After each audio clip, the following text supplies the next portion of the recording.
Welcome to the IVF Journey with Dr. Michael Chapman, the podcast for couples who struggle with infertility and want to fulfill their dreams of becoming parents.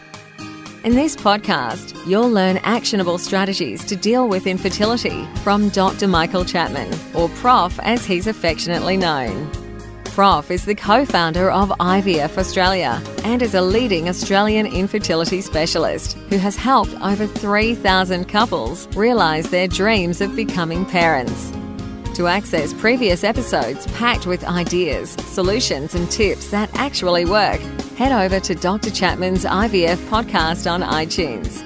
You can also ask questions by contacting Dr. Chapman's rooms on 1800 111 483 or by emailing him michael.chapman@ivf.com.au.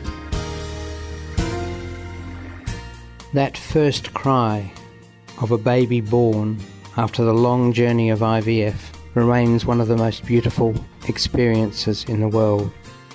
As an obstetrician and an IVF specialist, I've had the privilege of experiencing this over many thousands of times in my long career, but I still remain moved by each baby's first cry.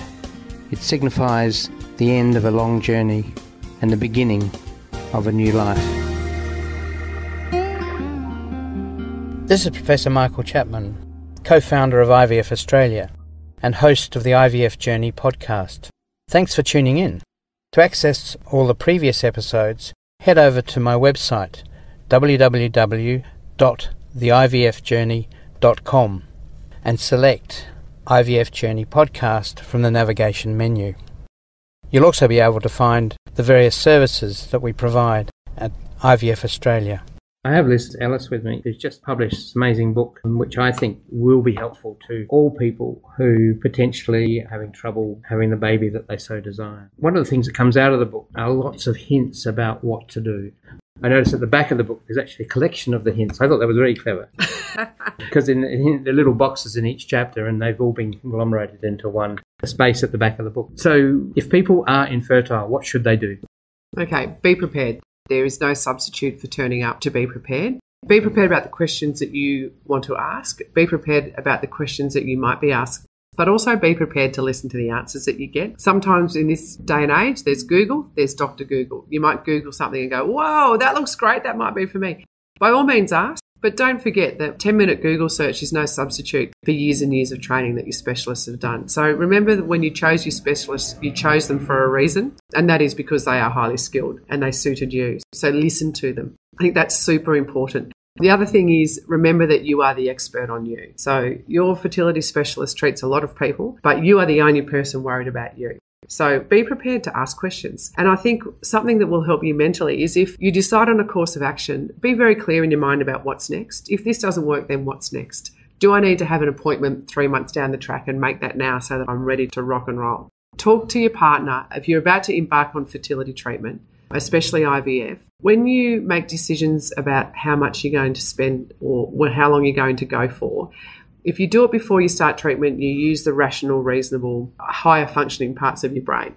If you make those decisions when you're in the middle of a needle forest, you use the lizard part of your brain, which the best way I heard described was for fighting, fear, let's say reproduction. That's the other F word. And oh, we're an open program.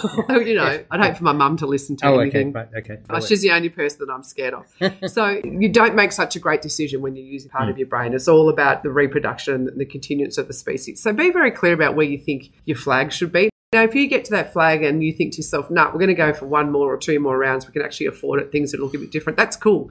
But at least know that it's there, and that's where you stop and you have your thoughts. And maybe with your partner, just sit down and work out a little strategy that if your partner thinks you're feeling stressed, he or she might give you a foot rub, right? Or a shoulder massage. Even if that's not exactly what you want, that's their sign to say, I'm here to do what you need. And then you don't get into an argument about you haven't cooked my toast right, you didn't park the car correctly, because those things never get allowed to build up. and that intimate touch. You know, sometimes when we go through fertility treatment, we forget why we want to be parents in the first place. It's because we love each other. And if you're a single person, just remember to be kind to yourself. Like, I've got some advice in there from people who had a very different journey to me, women who suffer from PCOS and endometriosis, about making sure that you address everything, including your diet and that sort of stuff. So there's plenty other bits of advice. And I guess keep the communication lines. But the other thing is, when you're going through fertility or infertility treatment, there's lots of people around you who love you and who care for you.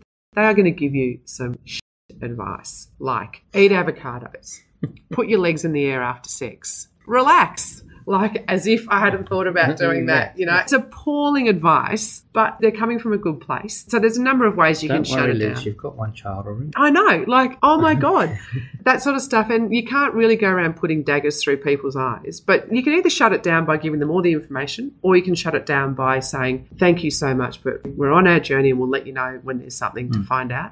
But just be careful that you don't totally cut people off, because they're the people that you're going to rely on to be babysitters. You know, they're the people who you will need. So they're coming from a place of kindness. Thank you for listening to the IVF Journey with Dr. Michael Chapman, the podcast which helps couples negotiate their way through the IVF journey, all the way to parenthood. You can also ask questions by contacting Dr. Chapman's rooms on 1800 111 483 or by emailing him michael.chapman@ivf.com.au.